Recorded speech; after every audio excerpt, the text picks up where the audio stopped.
விஜய் குறித்தான பெரிய கருத்துக்களை வெளியே செய்ய சொல்லாத நிலையில கடந்த சில நாட்களாக கடுமையான விமர்சனம் வைக்கிறதுக்கான காரணம் என்ன? கடுமையான விமர்சனம்னா நான் சார் ஒரு கட்சியில சேர்ந்தாச்சு.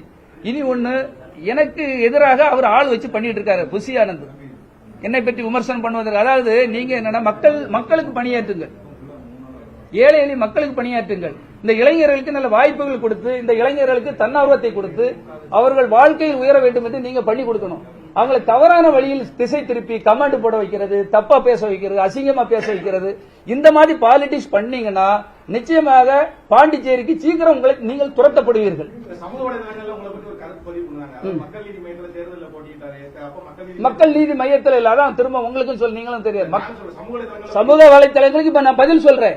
என்னன்னா அவங்க அதாவது என்ஜிஓக்கள் தன்னார்வ தொண்டு நிறுவனங்கள் இருக்குல்ல, தொண்டு நிறுவனங்களுக்கு 15 பேருக்கு சீட்டு கொடுத்தார் தெரியுமில்ல உங்களுக்கு. அதுல தொண்டு நாங்கள் சிறப்பாக செய்ததுக்காக என்னை அவர் நிறுத்தினார். நான் கட்சியிலே இதிலே இருந்து போட்டியிடல, ஒரு தொண்டு நிறுவனத்தில் ஒரு சமூக சேவகர் என்கிற முறையில் எனக்கு அது சீட்டு கொடுத்திருந்தார். நீங்க கேள்வி காரணம் விஜய்க்கு நிறைய வாக்குகள் விழுந்துவோம் அப்படிங்கிறதுக்காக நீங்க உடைக்கிறதுக்கான பேச்சா இருக்குமா? கண்டிப்பா அவதூறு பரப்புனா அவரை பற்றி அவதூறு பரத்தல. இப்ப நான் என்ன சொல்றேன், நீங்க தயார்படுத்துங்க, நல்ல பயிற்சியாளர்கள் வச்சுக்கிடுங்க, நல்ல திறமையாளர்கள் வச்சிருங்க, நேர்மையானவர்களை வைங்க. அதைத்தான் நான் சொல்லிட்டு இருக்கேனே தவிர நீங்க கேட்கிற கேள்விக்கு தான் பதில் சொல்லிட்டு இருக்கேன். நீங்க நிச்சயமாக நீங்க வெற்றி பெற்றா எனக்கு என்ன வேண்டி கிடக்கு? களம் பார்த்துக் கொள்ளும், யார் வேணாலும் வெற்றி பெறட்டும்.